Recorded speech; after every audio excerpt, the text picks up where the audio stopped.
Super Bowl 51 ended with the biggest comeback in the history of the game. The only mystery we thought we'd have to solve is why the Falcons stopped running the ball. Instead, Tom Brady's sweat-stained jersey was stolen by a member of the media, touching off an international investigation involving the FBI and authorities in Mexico. Jenny Vrentis and Robert Klemko of the MMQB reported this story, and they join me now. Fantastic job on this whodunit and who took it, Jenny. The man is Martin Mauricio Ortega. He stole two of Tom Brady's Super Bowl jerseys, both Super Bowl 51 and 49. Just how calculated was his plot to take this piece of memorabilia? Well, we learned through the reporting that this guy had quite the MO. I mean, he'd been credentialed for at least 10 Super Bowls. So he'd had time to kind of practice and hone the way he wanted to go about it. Some of the details that Robert uncovered in Mexico were that, he'd wear a dark suit so he'd blend in with the PR guys. He'd wear a tie so that it would cover his credential, so you wouldn't be able to tell that he wasn't supposed to be in the locker room at that point. One of the investigators said, whether by experience or social engineering, he realized that if he glommed onto the back of Bill Belichick's group, that was his most successful chance of getting into the locker room early. So basically, he enacted a plan that was well practiced over years and had been learned from his own observations and practice over time. But it's pretty remarkable that he was in position to steal 3 Super Bowl MVP items at least. Yeah, we know that he also stole Von Miller's helmet when he was Super Bowl MVP. How much of this memorabilia does he have? And I think that's a fair question. So, when the investigators in Mexico, they asked for the goods, he handed them over. He called a friend who also brought over the Von Miller helmet. But we know that he has a collection of other items in the basement of his home that was never searched. So there is kind of an outstanding question. Are there more items? We checked in with teams the last 10 Super Bowls. No one really had any knowledge of anything that might have gone missing in a kind of a theft like this. But then again, Brady never mentioned his 49 jersey was missing until just recently. That's a great point. How did the U.S. authorities determine it was Ortega who took the jersey? So there were a couple different approaches. One was kind of getting as much footage as possible from in and around the locker room. Fox released the footage. We saw that from Jay Glazer. He kind of showed the TikTok there. There was a 7-minute gap in that footage that was kind of closed by Patriots in-house footage of the locker room. So they're usually in there filming the locker room celebrations. They got footage there. They identify the guy, go through the credentials to match his face with the person on film. They find out it's Ortega. Within minutes, one of the FBI agents gets this photo from a different FBI agent of this 49 jersey linked to Ortega. So basically, in that moment, they kind of had evidence of this guy being linked, independent corroboration of him for the 49 and the 51. Yeah, I like your art in the pieces. The one time in Gillette when Bill Belichick was not invited to watch film.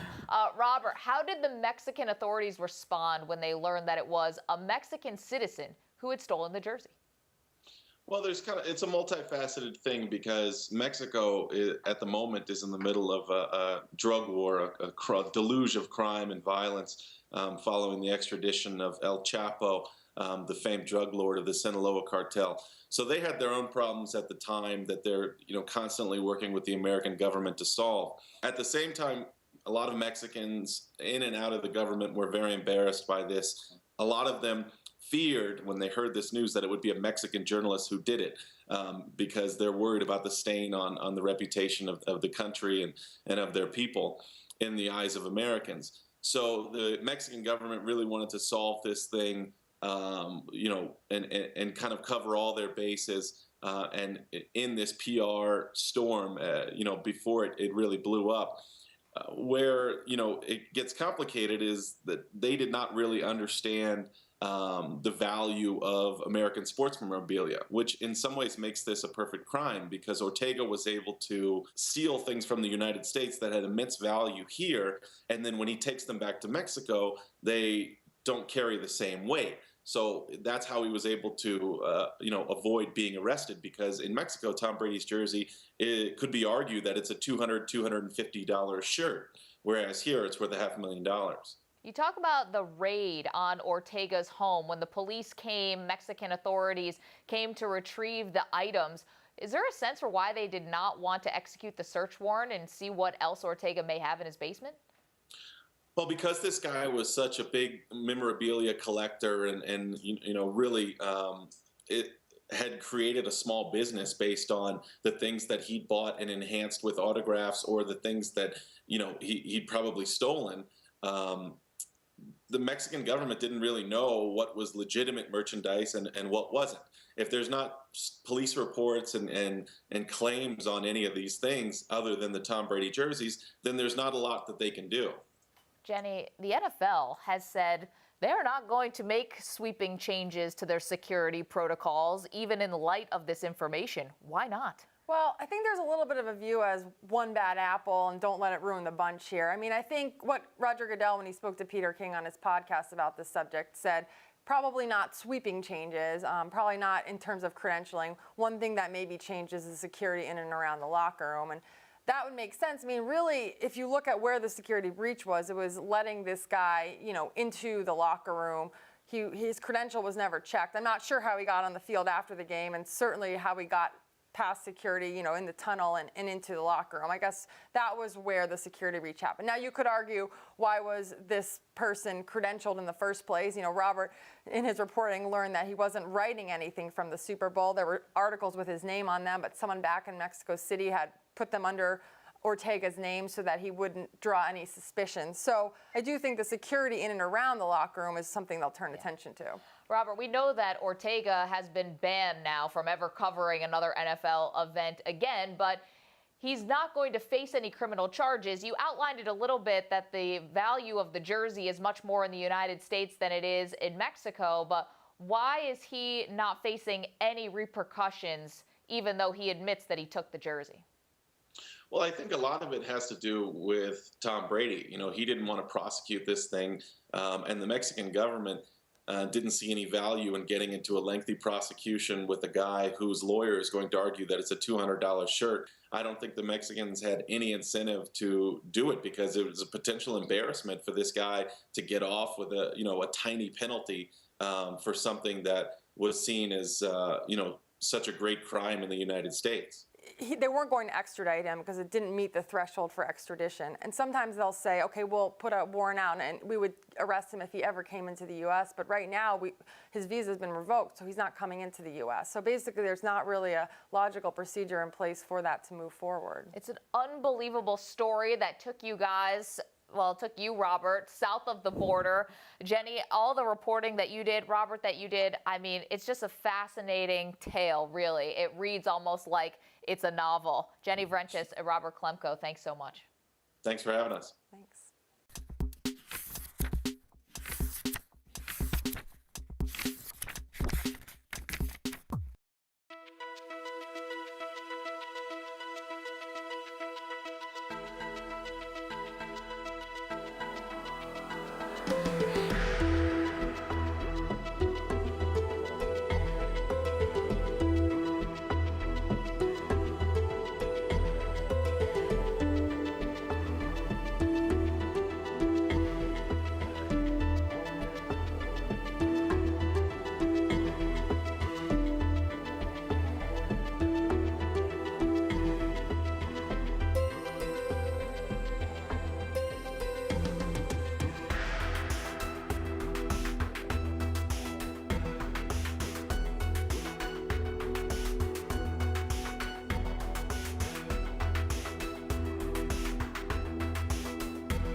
We're here today with U.S. Soccer President Sunil Gulati, and it is now official that the U.S., along with Mexico and Canada, is bidding to host World Cup 2026.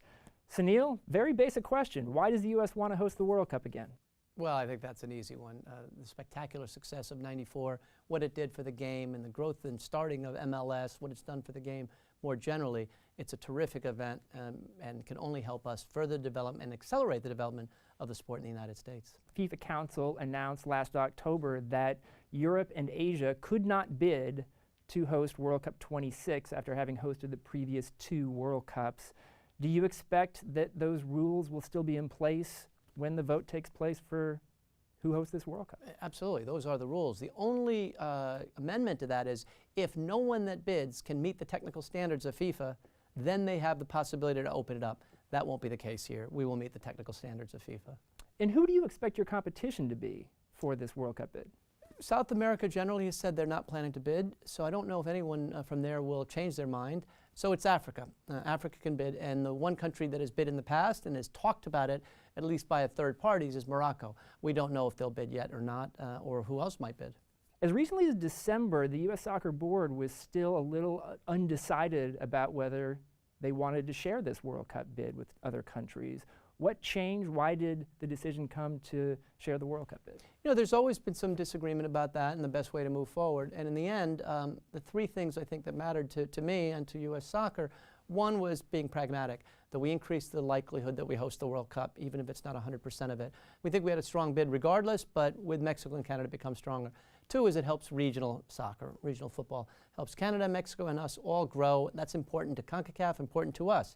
And three is, I think, it goes beyond sport. Given what's going on in the world in particular, in the U.S., and some of the issues that we've faced most recently, a bid that includes Mexico and Canada is a big plus. You did announce here in New York that the Trump administration is expressing support for this joint World Cup bid, and especially for doing it with Mexico. What does that mean, and does it mean that you will have assurances from the government that you can give to FIFA that every country will be able to come into the U.S. for that World Cup? We haven't gotten into all those details yet with the president or any member of his administration. That will happen over the months to come with the particular departments, whether it's Treasury, whether it's immigration, naturalization, all of those areas, state, defense.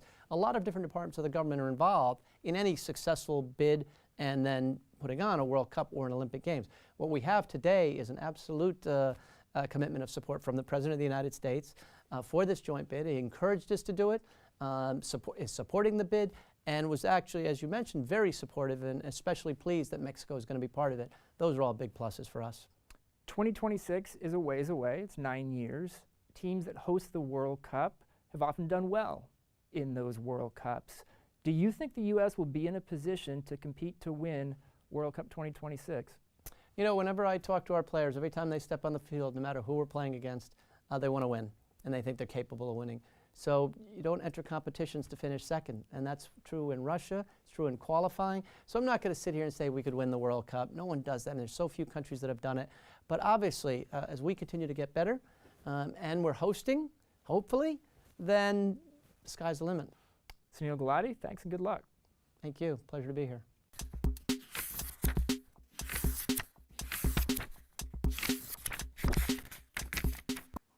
On Monday, we brought you the Cavs' level of concern meter. How concerned should the Cavs be at this point? I'd say it's a 2 at the most. 2 at the most? 2 at the most. I would put this at a level of concern, probably 4. 4? Really? I am. I don't think they're going to lose the first round of the playoffs, but if I'm LeBron, maybe I'm this concerned because I want to use it as a motivating tactic. Well, after a loss to the Heat, that's their third straight. The Cavs are no longer in the driver's seat when it comes to the Eastern Conference's top seed. What seems most worrisome is not the Cavs' skid, but how tedious the end of the season appears to be for the team. I think everyone's just ready for the regular season to be done. You know, I think we've shown when we're focused that, you know, we can be a really good team, and when we're not, we're not a very good team. But I think we're just ready for Wednesday to come and go and get ready for the weekend. The idea of getting locked in and having a do or die type mentality, I think we need that right now, and, you know, having one game left in the regular season. Yeah, I think we're ready to get this over with, and then it'll be go time. All right, but how much will things change once the postseason begins, considering this Cleveland team admits it's far from a finished product? There's definitely things that we still have to correct going into the playoffs. You know, our focus level, intensity, attention to detail, things that we can correct. You never want to be in a situation like this, but it could always be worse. It could always be worse. Well, it's true, but it's an unusual mentality to have before beginning a title defense. The question is, can the Cavs find that extra gear when they're still working on chemistry and lineups? I thought it would, we'd be playing a little bit better, a lot better actually than we are right now, and things would gel. But, there's been a lot of variables, a lot of injuries, a lot of, incorporating guys in, guys resting at times. So, like I said, we've had some bright spots, and so that's what, gives you hope. Yeah, hope for a team with the highest payroll in the league, looking for a third straight title appearance. But with the targets they have on their backs, they may need more than just hope. Okay, switching gears completely now. Hank Azaria. He's a 6-time Emmy winner who is most known for doing multiple voices on The Simpsons. In his new TV show, Brockmire, Azaria plays Jim Brockmire, a legendary baseball broadcaster who has a spectacular fall from grace. Brockmire airs Wednesdays at 10 p.m. on IFC channel. It was announced last week Brockmire has been picked up for a second season.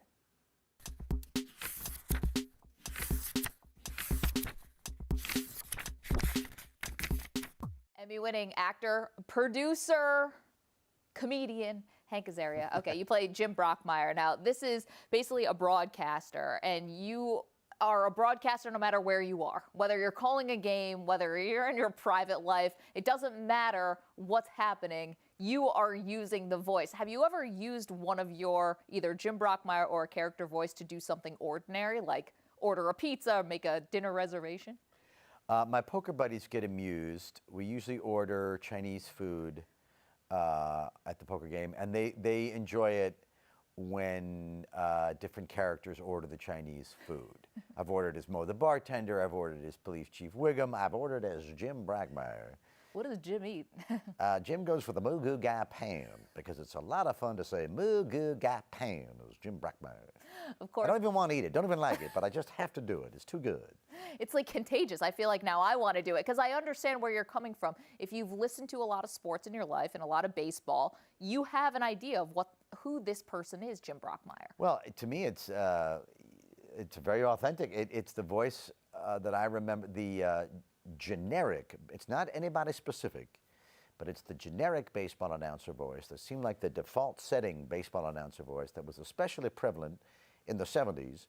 Jim Brockmire has an epic meltdown on the air. Well, Let's yes. watch it. That two-faced SOB, I hosted his kid's bar mitzvah. I hosted his kid's bar mitzvah. Here's the kicker. Here's what kills me.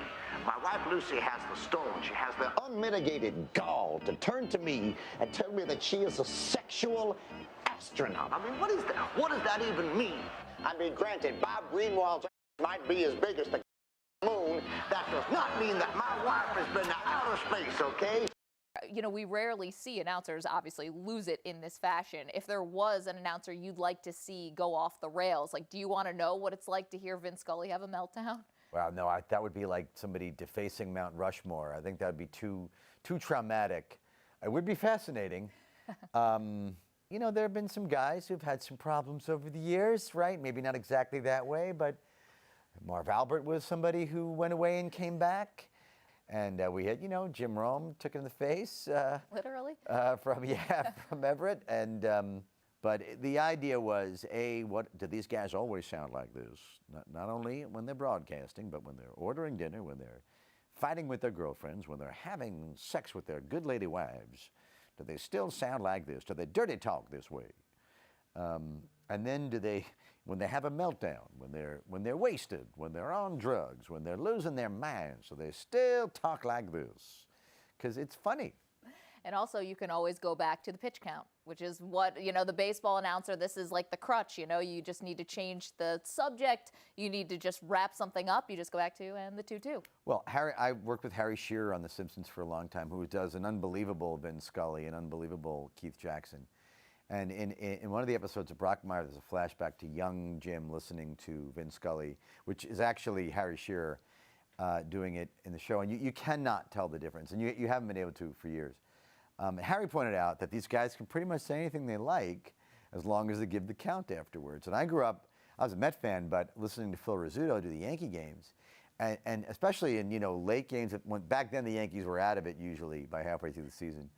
And he would tell you much more about the Italian meal he had the night before than the game you were watching. And, Oh man, we had some sausage and peppers last night at Bragulio's. My goodness, it was delicious. As Johnson swings and misses at a breaking ball, 0-2. It's like, what are you talking about, my friend? It's almost a form of Tourette's. It's like, it's psychotic. It's like you're telling a story about food and then you're giving us the count. What's happening? It's unbelievable. Tony Romo is going to be moving to the broadcast booth. Does Jim Brockmire have any advice for Romo? I see it, by the way. I still think he's going to do a U-turn into, some quarterback job. But advice for Tony Romo. Well, first of all, congratulations for exiting the Cowboys. Good for you. And I would say maybe, don't drink to blackout level, especially if you've just walked in on your wife with another guy. That is a recipe for disaster, my young friend. We're wondering if we can ask you to do one last thing. Just because we know you do so many iconic characters and you're such a sports fan. So we have a couple of things here, which is some characters talking about current sports stories. Oh, I'll try it. So, Chief Wiggum on Brady's jersey being stolen.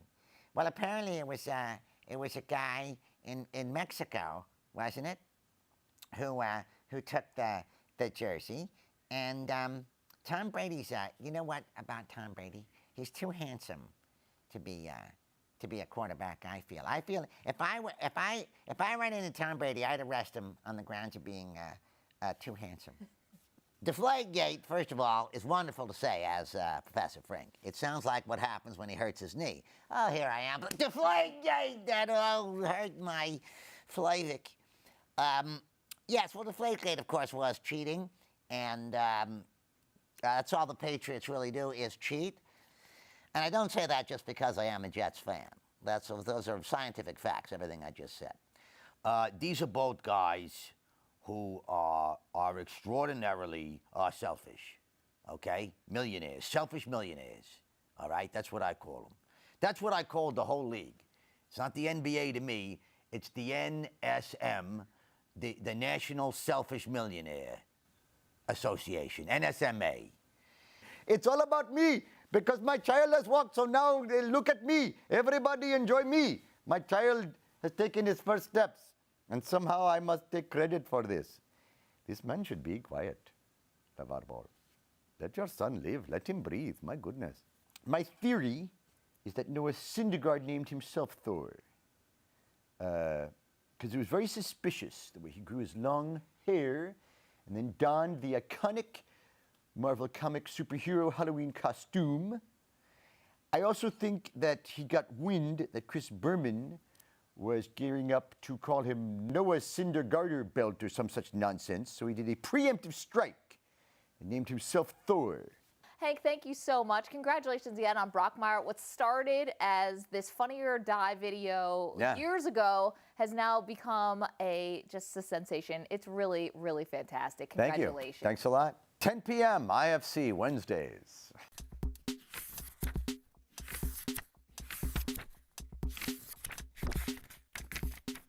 Full disclosure, I think I've watched that Hank Azaria bite maybe 30 times, and I laugh every single time when he gets to LeVar Ball as Apu. All right, that's going to do it for this Tuesday edition of SI Now. Of course, we'll be back tomorrow at 10:30 a.m. Eastern, but until then, keep it locked to SI.com for all the latest news, and don't forget to follow us on Twitter at SI Now Live. Enjoy your Tuesday, and we'll be back tomorrow.